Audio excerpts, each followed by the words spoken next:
प्रश्नोत्तरी। गुरुवर नमोस्तु। सिद्धलोक में अंधकार है या प्रकाश? नियम है, क्योंकि वो मूंगे के समान और नाना रंग वालों के समान जो बात बोला कहे, अंधेरा हो जाने से कलर पे कोई फर्क पड़ने वाला नहीं।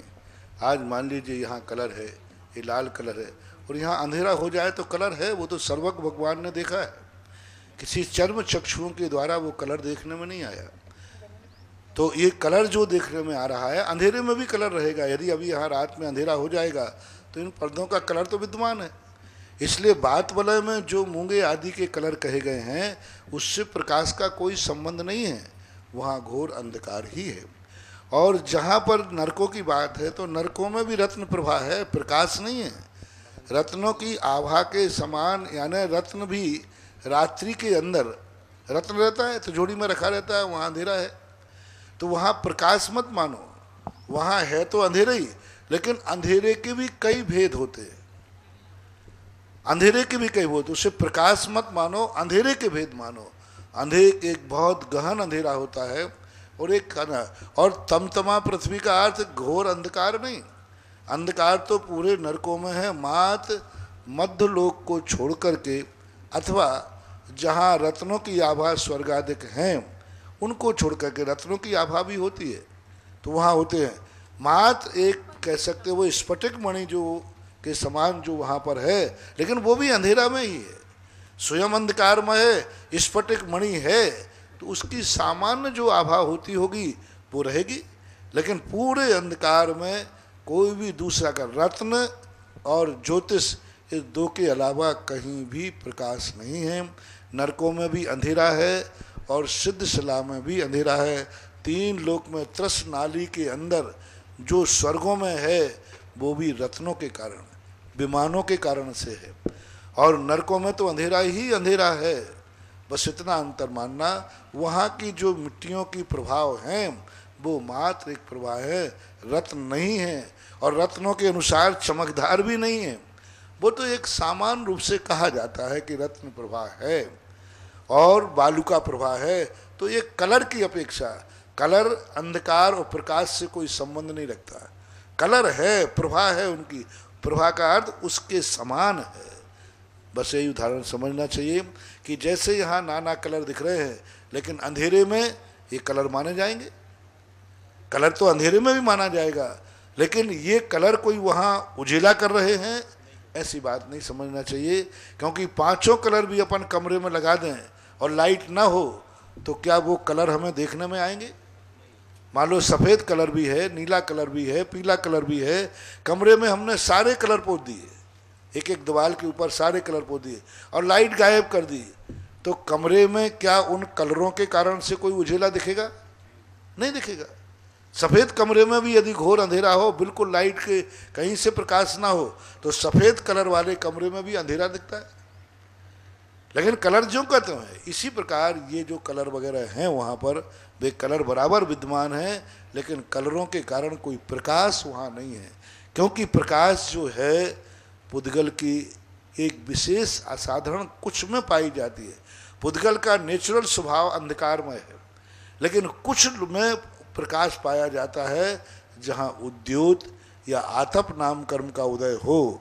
इन दोनों के कारण से, आतप और उद्योत, ये दो के कारण से दुनिया में प्रकाश होता है।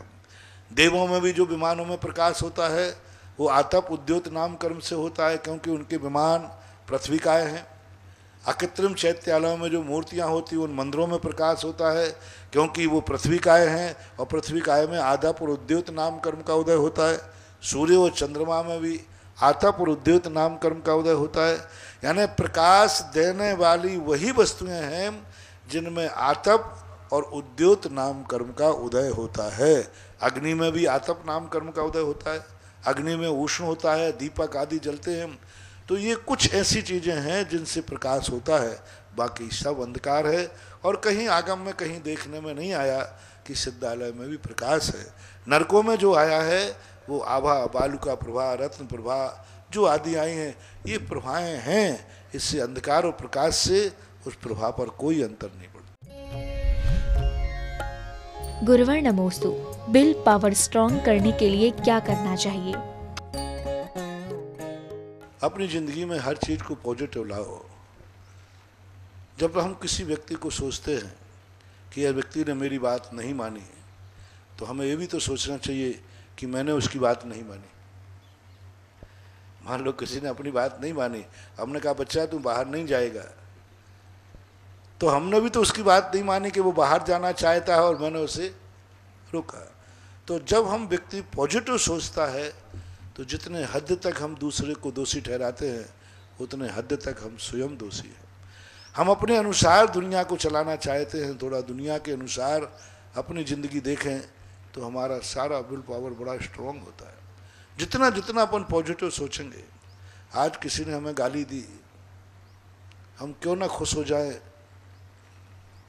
एक बहुत अच्छी बात तुमसे कह रहा हूँ, सभी लोग सुने कि किसी ने मुझे गाली दी। आप कोई पुण्य नहीं करते, आप कोई पुण्य नहीं किया, आपने जिंदगी में किसी के ऊपर कोई उपकार नहीं किया, कुछ भी धर्म कर्म आप कुछ भी नहीं करना, लेकिन कोई गाली देवे तो आप खुश हो जाना और ये कहना, कोई पूछे भाई क्या बात है खुश क्यों, बोले मैंने जिंदगी में किसी को खुश नहीं दिया, आज कम से कम उसने गाली दे करके वो खुश हो गया।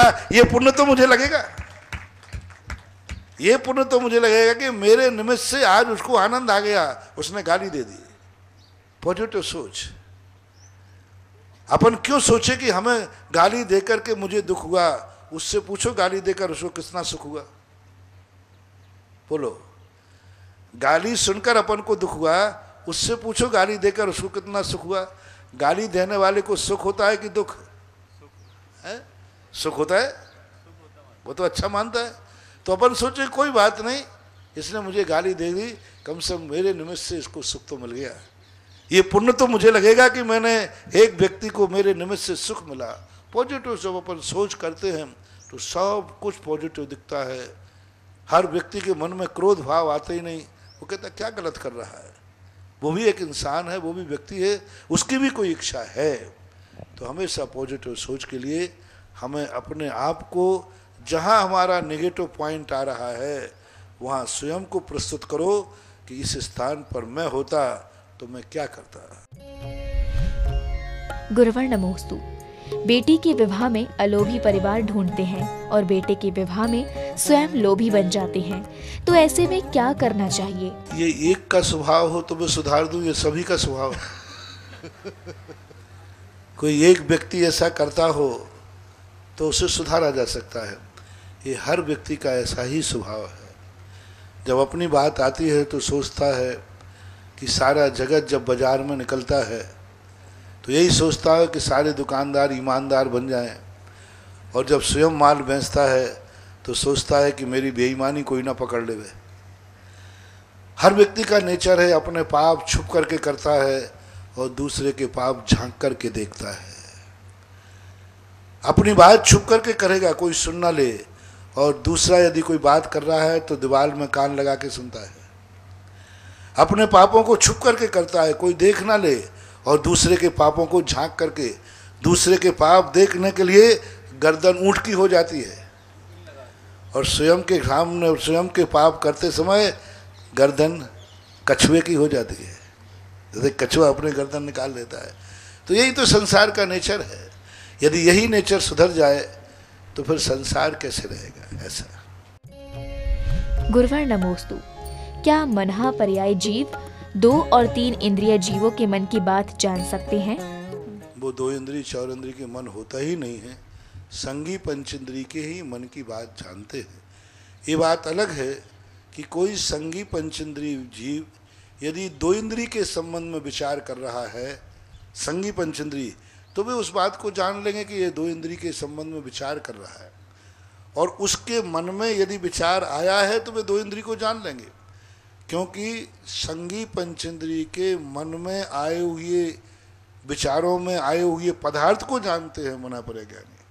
विचार को ही नहीं, पदार्थ को भी जानते हैं, लेकिन वो पदार्थ किसी ना किसी के मन में आना चाहिए। यदि वो पदार्थ मन में आया है तो वो 2 इंद्रिय को जान लेंगे, 3 इंद्रिय को जान लेंगे, 4 इंद्रिय को जान लेंगे। जैसे मान लीजिए मैं किसी 2 इंद्रिय के संबंध में पर्टिकुलर किसी एक चींटी के संबंध में याद कर रहा हूँ, 3 इंद्रिय पर्टिकुलर किसी चींटी का, तो मना पर्याय ज्ञानी हमारे मन को जानेंगे कि मैं क्या कर रहा हूँ और मेरा मन किस चींटी का याद कर रहे हैं, वो चींटी को भी वो जान लेंगे।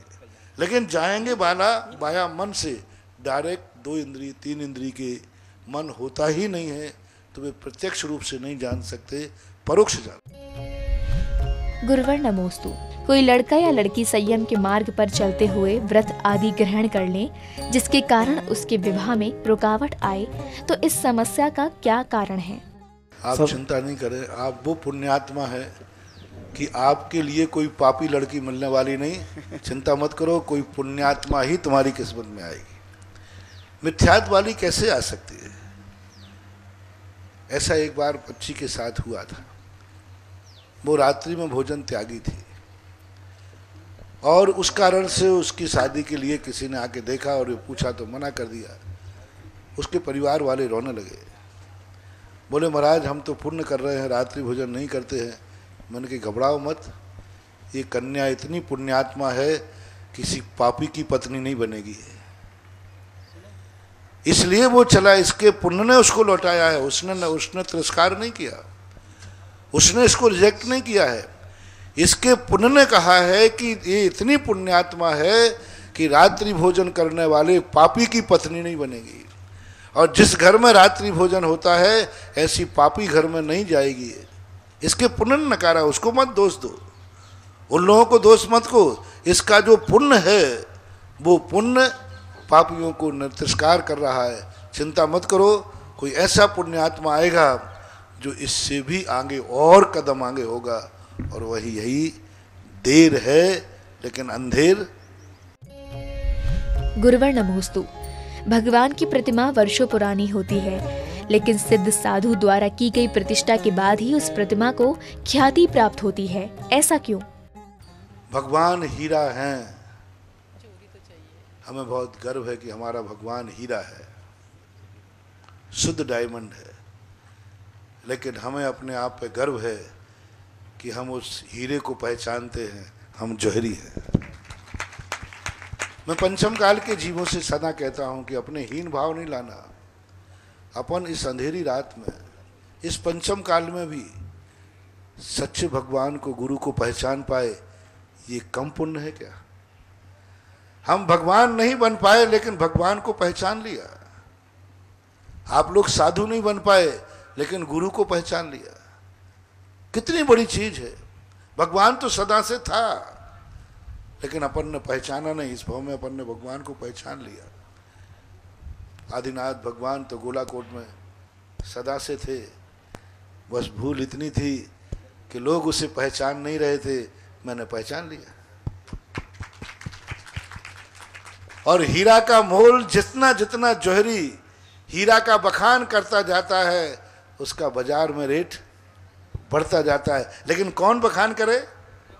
मैंने उस मूर्ति को छूते ही पहचान लिया और इतने आनंद से भर गया। भगवान बहुत दिनों से छुपे बैठे रहे,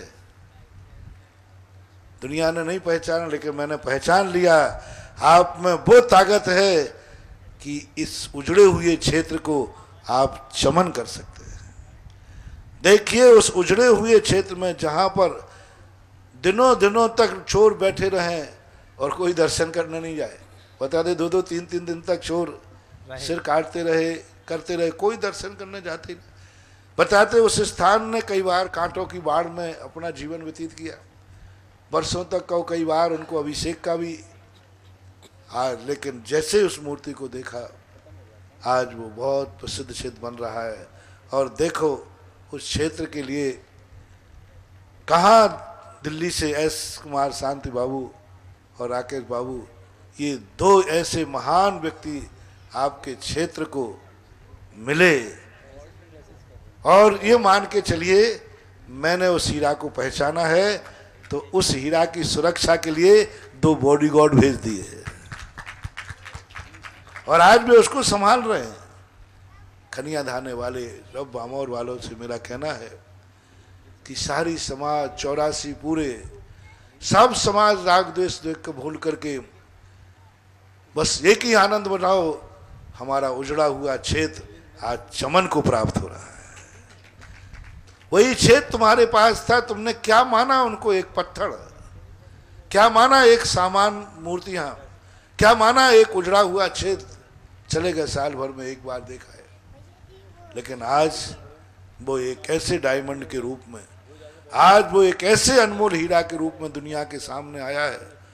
और आज उसकी जो जय जयकार हो रही है, आज जो उसका विकास हो रहा है, राग देश में पूरे आपके निमित्त से पूरे 84 को मेरा संदेश है। कह देना, मेरा संदेश सुन भी रहे होंगे कि कोई राग द्वेष मत करो। कौन कर रहा है, किसके द्वारा हो रहा है, अपन को एक ही देखना है कि मेरे क्षेत्र का विकास हो रहा है और मेरे प्रभु जो पाषाण के रूप में थे, आज दुनिया में वो डायमंड के रूप में जाने लगे। हमेशा एक बात होना चाहिए।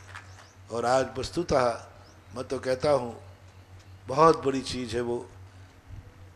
इन मुनि सुब्रतनाथ भगवान के पहले मैं बहुत बार बोल चुका हूँ कि जितनी मूर्तियों का मैंने दर्शन किया था, उससे सबसे ज़्यादा एनर्जी गोलाकोट के आदिनाथ भगवान में थी, इसके पहले। लेकिन अब मैं सबसे ज़्यादा नहीं कहूँ, उसकी एनर्जी कम नहीं हुई है, लेकिन उस सबसे ज़्यादा एनर्जी ज्ञानोदय में स्थित मुनि सुब्रतनाथ भगवान।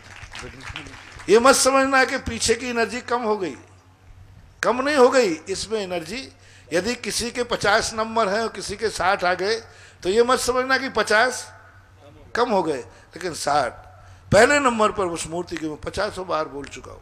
बहुत एनर्जिस्ट मूर्ति है। जिस समय मैंने उसको छुआ था, मेरी हाथ की नसें ऐसी लाल पड़ गई थी जैसे उसमें करंट प्रवाहमान हो गया। बहुत बड़ी एनर्जी उसमें है। लेकिन जब से मुनि सुब्रतनाथ निकले हैं, इनकी एनर्जी अभी तक तो इसकी और कोई दूसरी हो नहीं पाई। मैं ये नहीं कह रहा हूं कि मुनि सुब्रतनाथ में अंतिम एनर्जी है, हो सकता है कल ये भी सेकंड हो जाए, इससे भी बड़ी कोई एनर्जी वाला मिल जाए। क्योंकि मेरा तो सिद्धांत ही है कि आगे बढ़ते चलो, फूल चुनने के लिए रास्ते में मत रुको, आगे बढ़ो, गुलदस्ता इंतजार कर रहे हैं। इसलिए एक एक मूर्ति मिलती है, जो मूर्ति जो मुझे समझ में आता है वो समाज के सामने रख देता हूँ और समाज को बता देता हूँ कि मैंने पहचान लिया है ये मूर्ति कैसी है। एक दिन गोलाकोट को पहचाना था और गोलाकोट के बाद आज मुनि सुब्रतनाथ को एनर्जी देखकर, इनकी अतिशय शक्ति देखकर मैं खुद हतप्रभ हूँ। कितने वर्षों तक जमीन के अंदर रहने के बावजूद भी आज मूर्ति पूर्ण एनर्जिस्ट है। ये मात्र मूर्छित थी, ये मात्र कौमा में थी, ये मात्र अवचेतन अवस्था में थी, मात्र थोड़ी सी चेतनता की थप्पी दी और आज मूर्ति पूर्णतः अपने तेज के साथ दिन प्रतिदिन बढ़ रही है। तो होती है कुछ मूर्तियों में ऐसा, पाषाण सभी होते हैं लेकिन सभी पाषाण एक समान नहीं होते हैं। कुछ मूर्तियों में एक दिन मैंने बताया था कि एक ही भगवान की मूर्ति एक समान नहीं होती, सभी तीर्थंकर एक समान नहीं होते, सभी मूर्तियां एक समान नहीं होती, इनका अलग अलग लॉजिक है। एक दिन मैंने पूरा प्रवचन इसके ऊपर दिया था कि किन कारणों से एक ही भगवान की मूर्तियों में अलग अलग भेद क्यों आता है, बहुत विस्तार से बताया था, उसको ही समझ लेना चाहिए।